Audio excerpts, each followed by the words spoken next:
اعوذ باللہ من الشیطان الرجیم بسم اللہ الرحمن الرحیم السلام علیکم ورحمۃ اللہ وبرکاتہ۔ ہماری سورۃ نساء کی جو آج کی کلاس کی آیات ہیں وہ 44 سے لے کے 65 تک ہیں۔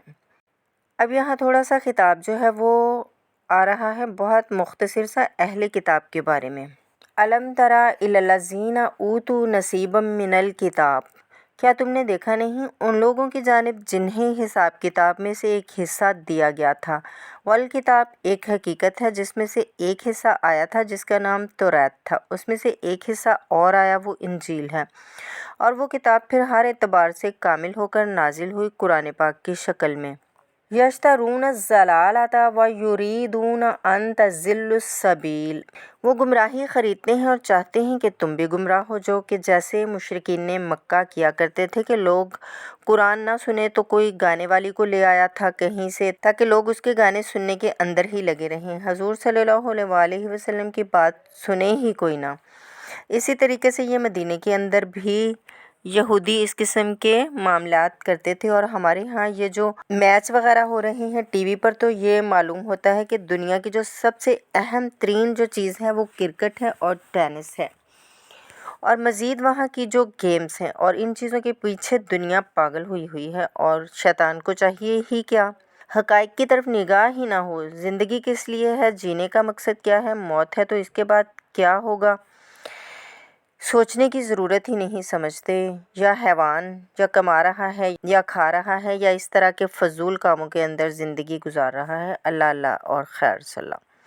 تو جو خریدتے ہیں گمراہی، اس کے لیے بڑے بڑے نظام ہیں، بڑے بڑے ان لوگوں کے لیے انعامات ہوتے ہیں، آدمی کے ہوش ٹھکانے آ جاتے ہیں کہ ان پلیئرز کو کیا کیا کچھ ملتا ہے۔ وَيُرِيدُونَ أَن تَضِلُّوا السَّبِيلَ، وہ یہ چاہتے ہیں کہ تمہیں راہ حق سے متنفر کر دیں، ہٹا دیں سیدھے راستے سے۔ وَاللَّهُ أَعْلَمُ بِأَعْدَائِكُمْ، اللہ تمہارے دشمنوں سے خوب واقف ہے۔ وَكَفَى بِاللَّهِ وَلِيًّا، اور وہ کافی ہے تمہارے ولی اور پشت پناہ ہونے کی حیثیت سے۔ اب ظاہر ہے کہ آپ اس کا کہنا مانیں گے تب ہی ہوگا یہ اللہ کہ آپ کا دوست ہونے کا۔ وَكَفَى بِاللَّهِ نَصِيرًا، اور مددگار ہونے کی حیثیت سے بھی وہ کافی ہے۔ مِنَ الَّذِينَ هَادُوا يُحَرِّفُونَ الْكَلِمَ عَن مَّوَاضِعِهِ، ان یہودیوں سے ہی وہ لوگ ہیں کہ جو کلام کو اس کے اصل مقام سے پھیرتے ہیں۔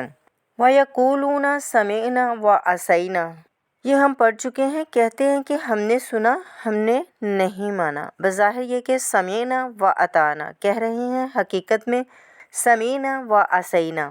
وَاسْمَعْ غَيْرَ مُسْمَعٍ، اور وہ حضور صلی اللہ علیہ وآلہ وسلم سے یہ بھی کہتے تھے گستاخانہ، سنیے نہ سنا جائے، نہ ہی سنیں، یہ چپکے سے کہہ دیا کہ ہمیں آپ کو سنانا ہی مطلوب نہیں ہے کچھ خاص۔ وَالرَّاعِنَا لَيَمْ بِأَلْسِنَتِهِمْ، اور رائنا کہہ دیا اے ہمارے چرواہے، بِأَلْسِنَتِهِمْ اپنی زبانوں کو موڑ کر، وَطَعْنًا فِي الدِّينِ، اور دین میں طعن کرنے کے لیے، عیب لگانے کے لیے۔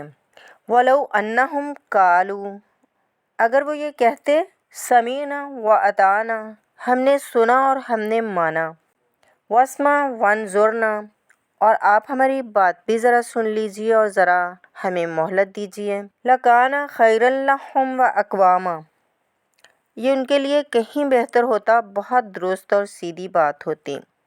وَلَكِنْ لَعَنَهُمُ اللَّهُ بِكُفْرِهِمْ، لیکن اللہ نے ان کے کفر کی وجہ سے ان پر لعنت کر دی ہے۔ فَلَا يُؤْمِنُونَ إِلَّا قَلِيلًا، تو اب وہ ایمان لانے والے نہیں ہیں مگر شاید کوئی۔ یا ایھا الذین اوتوا الکتاب آمنوا بما نزلنا مصدقا لما معکم، اب یہاں پر اس لعنت ملامت کے ساتھ ہی وہ دعوت بھی ہے۔ یہاں پر جو چیزیں ملی ہوئی ہیں جیسے کہ ہم نے دیکھا سورۃ بقرہ اور سورۃ آل عمران میں وہ علیحدہ علیحدہ مقامات تھے۔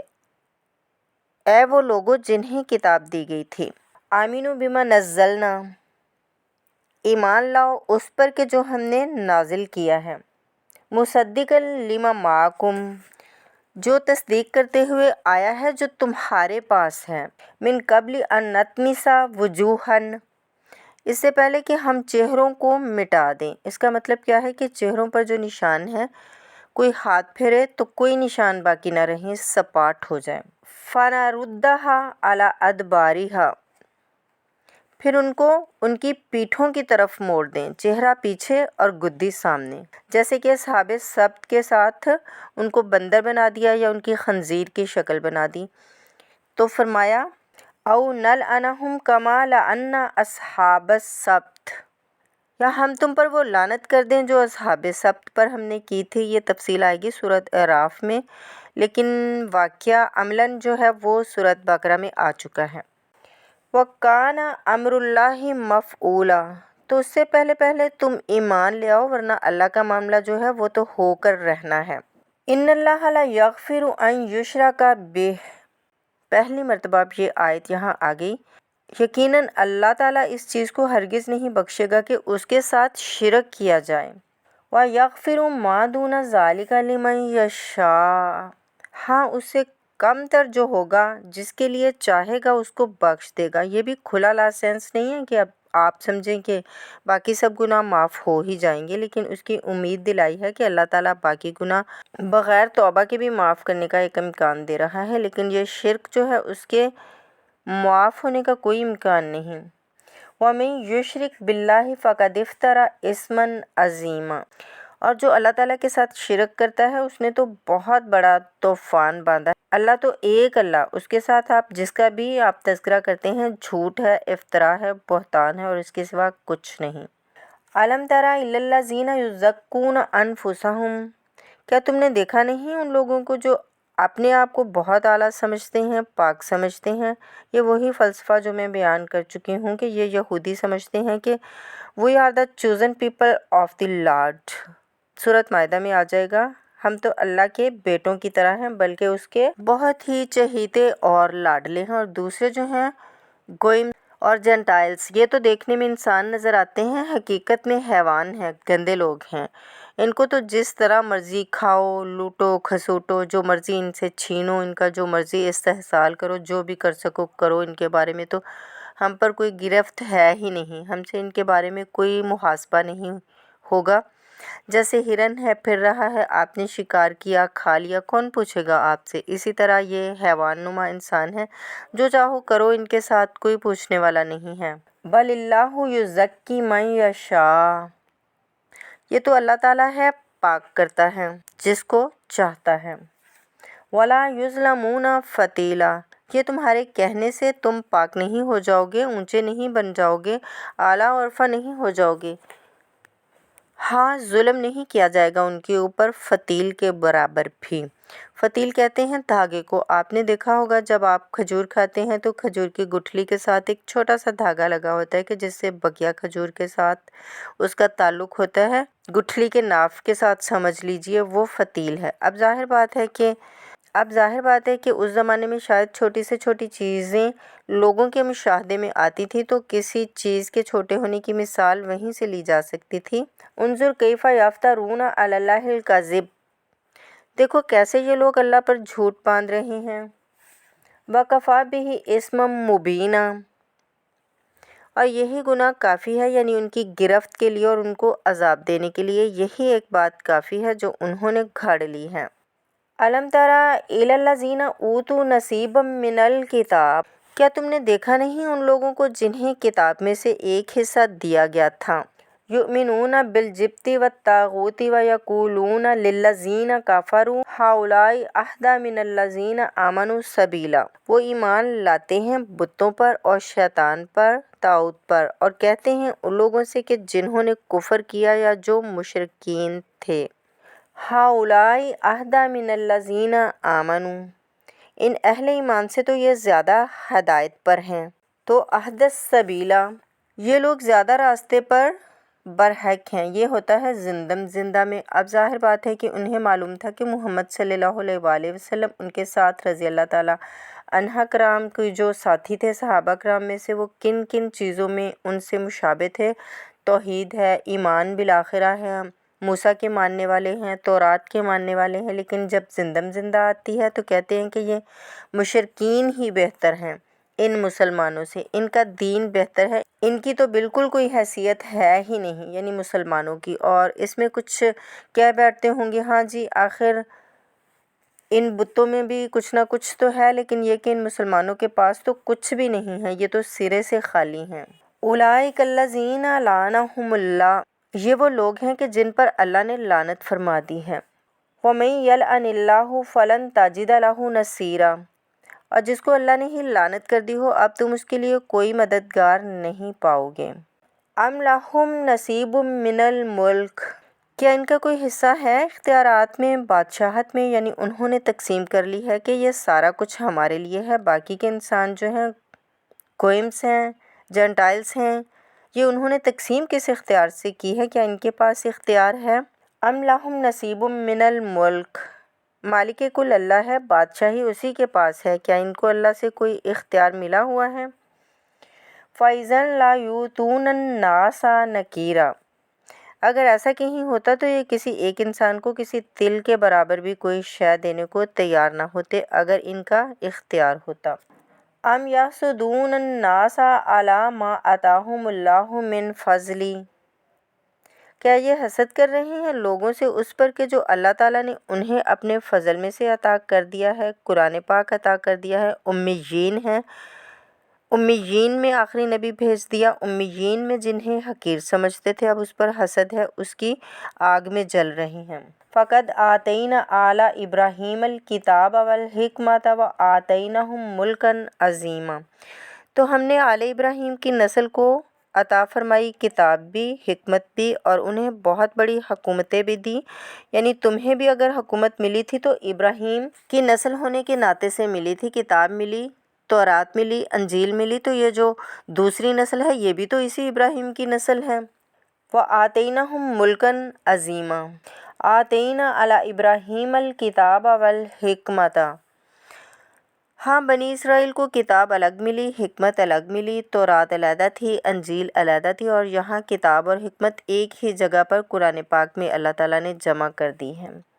وَآتَيْنَاهُمْ مُلْكًا عَظِيمًا، تو جیسے ان کو ملک عظیم دیا تھا اب ہم ان مسلمانوں کو ان سے بڑا ملک دیں گے، یہ سورۃ نور میں مضمون آئے گا۔ ہم لازماً ان اہل ایمان کو دنیا میں حکومت اور خلافت عطا کریں گے جیسے پہلوں کو عطا کی تھی۔ فَمِنْهُمْ مَنْ آمَنَ بِهِ وَمِنْهُمْ مَنْ صَدَّ عَنْهُ، تو ان میں سے وہ بھی ہیں جو ایمان لے آئے ہیں یا لے آئیں گے، جن کے دلوں میں ایمان کی کچھ رمق باقی ہے، اور ان میں وہ بھی ہیں جو رک گئے ہیں، کھڑے رہ گئے ہیں، کٹ گئے ہیں۔ وَكَفَىٰ بِجَهَنَّمَ سَعِيرًا، اور ایسے لوگوں کو چھونکنے کے لیے بھڑکتی ہوئی آگ کافی ہے۔ ان الذین کفروا بآیاتنا سوف نصلہم نارا، ان الذین کفروا بآیاتنا سوف نصلہم نارا، یقیناً وہ لوگ کہ جو آیات کا کفر کریں گے ایک وقت آئے گا کہ نصلہم نارا، ہم انہیں آگ میں چھونک دیں گے۔ کلما نضجت جلودہم بدلناہم جلودا غیرہا، جب بھی اور جیسے بھی ان کی جلدیں اور کھالیں جھلس جائیں گی، جل جائیں گی، ہم انہیں نئی کھالیں دے دیں گے، نئی جلدیں دے دیں گے۔ لیذوقوا العذاب، تاکہ وہ عذاب کا مزہ چکھتے رہیں۔ اب یہ بھی ایک بہت بڑی میڈیکل حقیقت ہے کہ جو اصل حص ہے پین کی وہ کھال ہی میں ہے، اندر جو ہے چاہے وہ ہمارے مسلز ہیں وہ اس کے اندر جلن ہوگی لیکن احساس نہیں ہوگا اس کا، اصل جو ہے احساس جلن کا، چٹکی اگر کاٹی جائے، کوئی اور اگر تکلیف ہو، کانٹا چبھا ہے، یہ ساری چیزیں جو ہیں ان کی سینسیٹیو جو ہے وہ جلد کے اندر ہے، تو سکن چونکہ ان کے لیے تکلیف کا موجب ہو رہی ہے، سکن جل گئی، اب انہیں نئی سکن دے دی جائے گی۔ بدلناہم جلودا غیرہا، اس کے سوا اور کھال دے دی جائے گی تاکہ وہ سوزش مسلسل رہے، وہ جلن کا احساس برقرار رہے، اس میں کمی نہ ہو۔ لیذوقوا العذاب، تاکہ وہ عذاب کا مزہ چکھتے رہیں۔ ان اللہ کان عزیزا حکیما، یقیناً اللہ تعالیٰ زبردست ہے، کمال حکمت والا ہے۔ والذین آمنوا وعملوا الصالحات، اور کنٹراسٹ جب جہنمیوں کا تذکرہ ہوا تو اہل جنت کا تذکرہ بھی ہے، اور وہ لوگ جو ایمان لائے اور جنہوں نے نیک عمل کیے۔ سندخلوہم جنات تجری من تحتہا الانہار، ان قریب انہیں ہم داخل کریں گے ان باغات میں جن کے دامن میں ندیاں بہتی ہوں گی، خالدین فیہا ابدا، اور وہ رہیں گے ان میں ہمیشہ ہمیشہ، لہم فیہا ازواج مطہرات، اس میں ان کے لیے ہوں گی بڑی پاک باز بیویاں، وندخلوہم ذلا ذلیلا، اور ہم ان کو داخل کریں گے ذلا ذلیلا، ایسی ٹھنڈی چھاؤں گہری چھاؤں کے اندر ہم انہیں داخل کریں گے، ذل اور ذلیل بہت ہی ٹھنڈی چھاؤں۔ یہاں اب وہ حصہ ختم ہوا کہ جو اہل کتاب کی طرف روئے سخن اور خطاب تھا، اب پھر مسلمانوں سے خطاب ہے۔ ان الذین یامرکم ان تؤدوا الامانات الی اہلھا، اور یہ 2-3 آیتیں نہایت اہم ہیں قرآن مجید کی، سارا اسلام کا سیاسی، قانونی، دستوری نظام اس میں ہے۔ ان اللہ یامرکم ان تؤدوا الامانات الی اہلھا، پہلی بات تو یہ ہے کہ اللہ تمہیں حکم دیتا ہے کہ امانات سپرد کرو اس کے اہل لوگوں کو۔ وَإِذَا حَكَمْتُم بَيْنَ النَّاسِ أَن تَحْكُمُوا بِالْعَدْلِ، اور جب لوگوں کے درمیان فیصلہ کرو تو عدل سے کرو۔ پہلی بات یہ ہے کہ جو بھی آپ سیاسی نظام بناتے ہیں، انتظام کرتے ہیں، اس میں منصب ہوتے ہیں، منصبوں کی پھر ذمہ داریاں ہوتی ہیں، اختیارات بھی ہوتے ہیں، اس کو دیکھ کر دینا چاہیے۔ مطلب کیا ہوا کہ لوگوں کو دیکھ کر عہدہ دینا چاہیے کہ کون بندہ اس عہدے کا اہل ہے۔ یہ کہ برادری کی وجہ سے، رشتہ داری کی وجہ سے، کسی کی دولت کی وجہ سے، کسی کی دھونس کی وجہ سے اگر آپ نے کیا ہے تو خیانت کی ہے، یہ امانت ہے۔ اس امانت کا استعمال صحیح ہونا چاہیے۔ عام معنی میں بھی امانت، جو بھی کسی نے امانت رکھوائی ہے اسے واپس لوٹانی ہے، لیکن یہاں وہ معاشرتی زندگی ہے اور ایک اجتماعی زندگی کی جو بھی ہے وہ اصولوں کی حیثیت سے بات آ رہی ہے کہ ان اللہ یامرکم ان تؤدوا الامانات الی اہلھا، کہ جو بھی اس امانت کا اہل ہے، استطاعت اور اہلیت رکھنے والے۔ نمبر 2، جوڈیشری، وَإِذَا حَكَمْتَ بَيْنَ النَّاسِ أَن تَحْكُمُوا بِالْعَدْلِ، پہلی چیز ہے سیاسی نظام، کس کو امیر بناؤ؟ امیر المومنین بناؤ، وہ تو جو بھی نظام ہوگا اہلیت کی بنیاد پر ہو۔ نمبر 2، جوڈیشری، وہ مضبوط ہو۔ وَإِذَا حَكَمْتُم بَيْنَ النَّاسِ أَن تَحْكُمُوا بِالْعَدْلِ، جب لوگوں کے مابین تم فیصلے کرو تو عدل کے ساتھ کرو۔ ان اللہ نعم ما یعظکم بہ، یقیناً یہ بہت اچھی نصیحتیں ہیں جو اللہ تعالیٰ تمہیں کر رہا ہے۔ ان اللہ کان سمیعا بصیرا، بے شک اللہ تعالیٰ سب کچھ سننے والا اور دیکھنے والا ہے۔ اب تیسری ہے نیچر۔ آپ کو معلوم ہے یہ 3 پلرز ہیں ماڈل اسٹیٹ کے۔ چوتھا کہہ دیتے ہیں کہ پریس بھی چوتھا پلر ہے، یہ صرف کہنے کی باتیں ہیں، اصل میں تو 3 ہی ہیں، نیچر، جوڈیشری اور انتظامیہ۔ ایگزیکٹو کی پہلی آیت آ گئی ہے جسے اختیار دینا ہے، دیکھ لو کہ اہل ہے کہ نہیں، عدلیہ۔ اور اب تیسری بات لیجسلیچر کے اصول کیا ہوں گے؟ یا ایھا الذین آمنوا اطیعوا اللہ واطیعوا الرسول، اے اہل ایمان اطاعت کرو اللہ کی اور اطاعت کرو رسول کی، یعنی کوئی قانون اللہ اور اس کے رسول کی منشا کے خلاف نہیں بنایا جا سکتا۔ یہ ہمارے دستور میں بھی لکھا ہوا ہے، لیکن یہ کہ جو میں آج کل کہہ رہی ہوں کہ یہ منافقت کا پلندہ ہے کہ اس کی کوئی ضمانت نہیں، اس کی کوئی اسکیم موجود نہیں، لکھا ہوا ہے اوپر اطیعوا اللہ واطیعوا الرسول، اللہ کے احکام اور رسول کے احکام، یہ 2 مستقل سورسز آف لا ہیں، مستقل سورسز آف لا۔ منکرین سنت کی یہاں نفی ہوتی ہے۔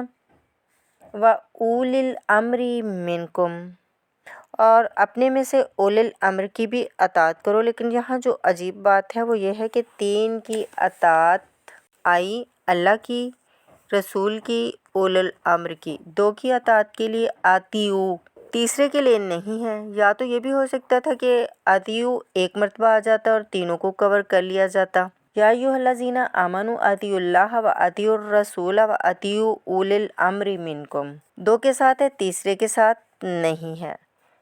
اولو الامر جو ہو، ایک شرط واضح ہو کہ وہ تم میں سے ہونے چاہیے، مسلمان ہو، غیر مسلم کی حکومت ریکنسائی کرنا اللہ سے بغاوت ہے۔ ریکنسائی کرنا اولی الامر مسلمان تو ہو کم سے کم، البتہ یہ کہ ان کی اطاعت مستقل نہیں، دائم نہیں، انکنڈیشنل نہیں۔ اللہ کی اطاعت مطلق، absolute, unconditional, with of any limits. رسول کی اطاعت absolute, unconditional, without any limit. لیکن اولو الامر کی اطاعت ہوگی اللہ اور اس کے رسول کی اطاعت کے تابع۔ جو حکم لایا اسے بتانا ہوگا۔ میں کتاب و سنت سے کیسے اس ٹائم بات کر رہا ہوں، گویا اسے ثابت کرنا ہوگا کہ یہ کتاب و سنت کے خلاف نہیں ہے، کم سے کم یہ ثابت کرنا ہوگا۔ یہ ہے فرق، اسی پر رجسٹریشن ہو سکتی ہے۔ جدید جتنی بھی مشینری ہے، وہ کانگریس ہو، وہ پارلیمنٹ ہو، مجلس سے ملی ہو، وہ قانون سازی کرے، ہاں قرآن اور سنت کے خلاف نہ ہو، بس بات ختم ہوگی۔ فَإِن تَنَازَعْتُمْ فِي شَيْءٍ، پھر اگر دوبارہ کسی معاملے میں جھگڑا ہو جائے، اولو الامر کہتا ہے میں تو اسے اسلام کا تقاضا صحیح سمجھتا ہوں، آپ سمجھتے ہیں نہیں، تم غلط کہہ رہے ہو، کہاں جائیں اب؟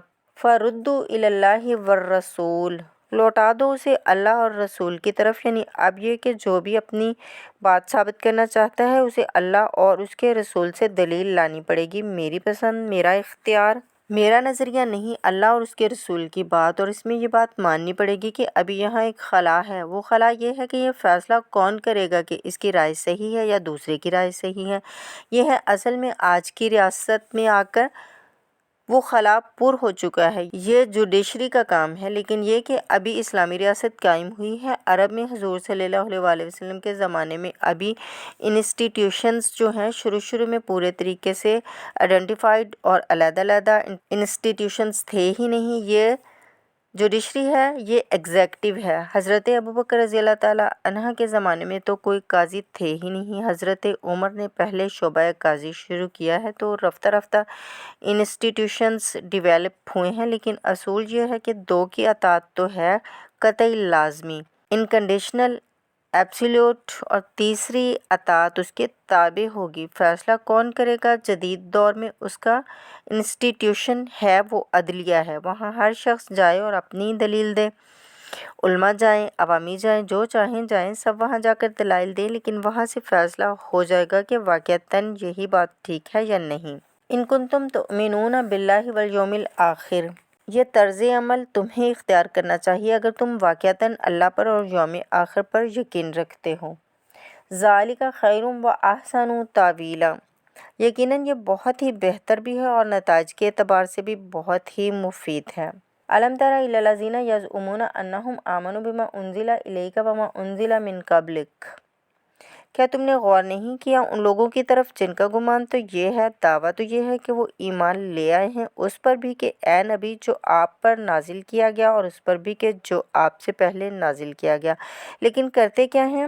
یریدون ان یتحاکموا الی الطاغوت، وہ چاہتے ہی یہ ہیں کہ اپنے مقدمات کے فیصلے کروائیں طاغوتوں سے، یعنی ان سے جو اللہ اور اس کے رسول کی اطاعت نہیں کرتے۔ پہلی آیت جو تھی جو اللہ اور اس کے رسول کی اطاعت پر کاربند ہو گیا، وہ طاغوت سے خارج ہو گیا۔ جو اللہ اور اس کے رسول کی اطاعت کو قبول نہیں کرتا وہ طاغوت ہے، وہ طغا، اپنی حد سے تجاوز کر گیا۔ تو گویا کہ غیر مسلم جو اللہ اور اس کے رسول کے احکام کا پابند نہیں، وہ طاغوت ہے۔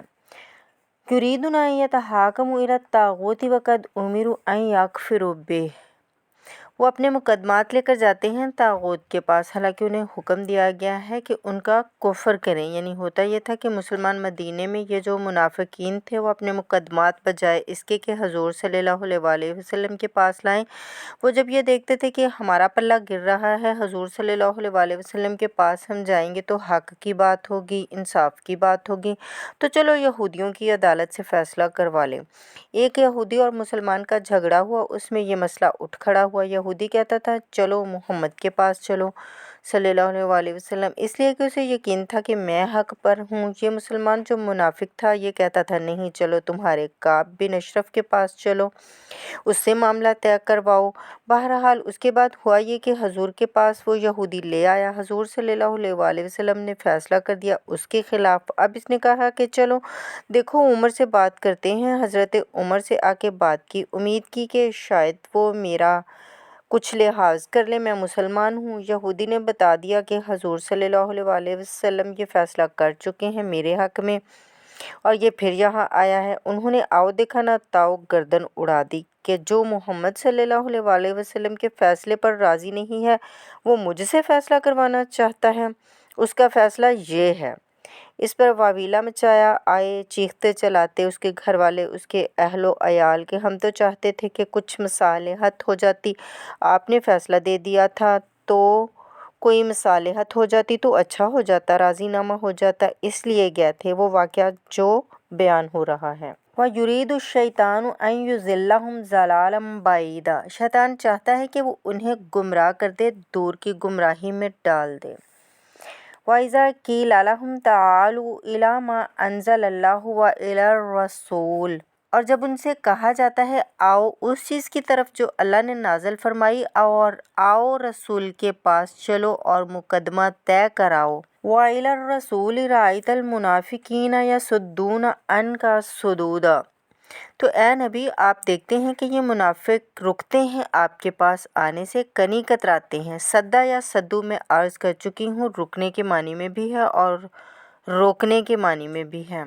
فَكَيْفَ إِذَا أَصَابَتْهُم مُّصِيبَةٌ بِمَا قَدَّمَتْ أَيْدِيهِمْ، تو پھر کیسے جب ان کے اوپر کوئی مصیبت آ گئی اپنے کرتوت کی وجہ سے، جب چیختے چلاتے آئے کہ عمر نے یہ کر دیا۔ وہ تو مقدمہ قائم کرنا چاہتے تھے حضرت عمر کے خلاف، لیکن یہاں یہ ہے کہ فَكَيْفَ إِذَا أَصَابَتْهُم مُّصِيبَةٌ بِمَا قَدَّمَتْ أَيْدِيهِمْ، ان کے اپنے ہاتھوں کے کرتوتوں کی وجہ سے جو مصیبت آ گئی۔ ثُمَّ جَاءُوكَ، پھر وہ آپ کے پاس آئے، يَحْلِفُونَ بِاللَّهِ، اور اللہ کی قسمیں کھاتے ہوئے، إِنْ أَرَدْنَا إِلَّا إِحْسَانًا وَتَوْفِيقًا، ہم تو احسان بھلائی چاہتے تھے، موافقت چاہتے تھے، راضی نامہ چاہتے تھے، اس لیے عمر کے پاس گئے تھے۔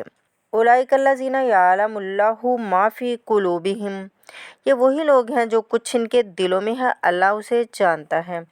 فَأَعْرِضْ عَنْهُمْ، تو اے نبی ان سے آپ رخ پھیر لیجئے، وَعِظْهُمْ، اور ان کو ذرا نصیحت کیجئے، ڈانٹیے ڈپٹیے۔ وَقُل لَّهُمْ فِي أَنفُسِهِمْ قَوْلًا بَلِيغًا، اور ایسی بات کہیے ان سے جو ان کے دلوں میں اتر جائے۔ ان آیتوں کے اترنے کے بعد حضرت عمر رضی اللہ تعالیٰ عنہ کو حضور صلی اللہ علیہ وآلہ وسلم نے پھر بری قرار دیا کہ اللہ کی طرف سے ان کی برات آ گئی ہے، توثیق آ گئی ہے، اور کہتے ہیں کہ اسی دن سے ان کا لقب فاروق بنایا، پھر حق و باطل میں فرق کر دینے والا۔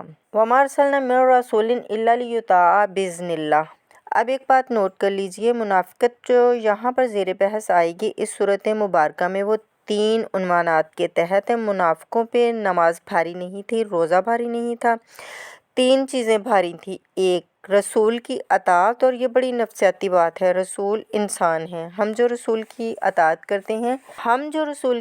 کرتے ہیں تو رسول صلی اللہ علیہ وآلہ وسلم ہمارے لیے ایک انسٹیٹیوشن کی حیثیت رکھتے ہیں۔ 2 ہاتھ 2 آنکھوں 2 پاؤں والا رسول ہمارے پاس موجود نہیں ہے، ان کے سامنے انسان موجود تھا، اس کے بھی 2 ہاتھ، اس کے بھی 2 پاؤں ہیں، اس کی بھی 2 آنکھیں ہیں۔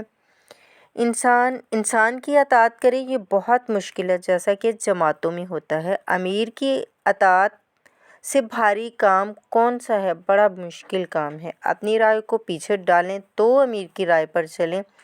ایک تو ان کے جس کے دل میں یقین تھا کہ محمد صلی اللہ علیہ وآلہ وسلم یہ محمد ابن عبداللہ ہیں، تو جنہیں ہم دیکھ رہے ہیں، لیکن حقیقت میں جو میں ایمان لایا ہوں وہ محمد صلی اللہ علیہ وآلہ وسلم پر لایا ہوں کہ اللہ کے رسول ہیں، تب تو بات ہو جائے۔ لیکن جن کے دلوں میں یہ یقین نہیں تھا یا جن کا یقین کمزور تھا، ان کے لیے حضور صلی اللہ علیہ وآلہ وسلم کی شخصی اطاعت بڑی بھاری تھی، بڑی کٹھن تھی۔ یہی بات وہ بعض مواقع پر کہتے تھے کہ یہ جو بات کہہ رہا ہے یہ اپنے پاس سے کہہ رہا ہے، کیوں نہیں سورت نازل ہو جاتی، کیوں نہیں کوئی آیت نازل ہو جاتی؟ اور سورت محمد اسی انداز میں نازل ہوئی ہے کہ اللہ نے کہا چلو پھر ہم یہ آیت نازل کر دیتے ہیں قتال کی۔ وہ یہ کہتے تھے کہ محمد نے خود اپنی طرف سے یہ اقدام کر دیا ہے۔ دوسری چیز جو کٹھن بات تھی وہ تو کٹھن ہے، قتال، اللہ کی راہ میں جنگ کے لیے نکلنا خطرہ ہے، مرحلہ سخت ہے اور جان عزیز۔ اور تیسری چیز ہجرت۔ اب ہجرت میں منافقین مدینہ نہیں، منافق جو اور تھے ارد گرد کے اور مکہ میں جو تھے، ان کا ذکر آئے گا اب آگے۔ گھر بار چھوڑ کر، خاندان والوں کو چھوڑ کر نکل جانا آسان کام نہیں۔ اب سب سے پہلے اطاعت رسول، اس کی کیا اہمیت ہے؟ وما ارسلنا من رسول الا لیطاع باذن اللہ، ہم نے نہیں بھیجا کسی رسول کو مگر اس لیے کہ اس کی اطاعت کی جائے اللہ کے حکم سے۔ وَلَوْ أَنَّهُمْ إِذ ظَّلَمُوا أَنفُسَهُمْ، اور اگر انہوں نے جب اپنے اوپر ظلم کیا تھا، انفسہم جاؤ کا، اگر وہ آتے اے نبی آپ کے پاس، فاستغفر اللہ، اور اللہ سے بھی استغفار کرتے، واستغفر لہم الرسول، اور رسول بھی ان کے لیے استغفار کرتے اللہ سے، لوجدوا اللہ توابا رحیما، تو وہ پاتے کہ اللہ تعالیٰ تو توبہ کا قبول فرمانے والا اور رحیم ہے۔ فَلَا وَرَبِّكَ لَيُؤْمِنُونَ، پس نہیں تیرے رب کی قسم یہ ہرگز مومن نہیں ہو سکتے، حَتَّى يُحَكِّمُوكَ فِيمَا شَجَرَ بَيْنَهُمْ، جب تک کہ یہ آپ کو حاکم نہ مان لیں ان تمام معاملات میں جو ان کے مابین پیدا ہو جائیں۔ کوئی چوائس نہیں ہے، جو بھی جھگڑا ہے، جو بھی اختلاف ہے، جو بھی مسئلہ ہے، اس میں آپ کو اگر حاکم نہیں مانتے تو تیرے رب کی قسم یہ مومن نہیں ہے۔ یہ انداز دیکھیے، یہ جلال دیکھیے۔ فَلَا وَرَبِّكَ لَيُؤْمِنُونَ حَتَّى يُحَكِّمُوكَ فِيمَا شَجَرَ بَيْنَهُمْ ثُمَّ لَا يَجِدُوا فِي أَنفُسِهِمْ حَرَجًا مِّمَّا قَضَيْتَ، اور پھر یہ کہ جو فیصلہ آپ کر دیں اس فیصلے سے دل میں تنگی محسوس نہ کریں، اگر قبول کر لیا، دل میں کدورت کے ساتھ کیا، دل میں تنگی کے ساتھ کیا، تب بھی مومن نہیں ہیں۔ وَيُسَلِّمُوا تَسْلِيمًا، اور سر تسلیم خم کرے جیسے کہ سر تسلیم خم کرنے کا حق ہے۔ آمنت باللہ، صدق اللہ العظیم۔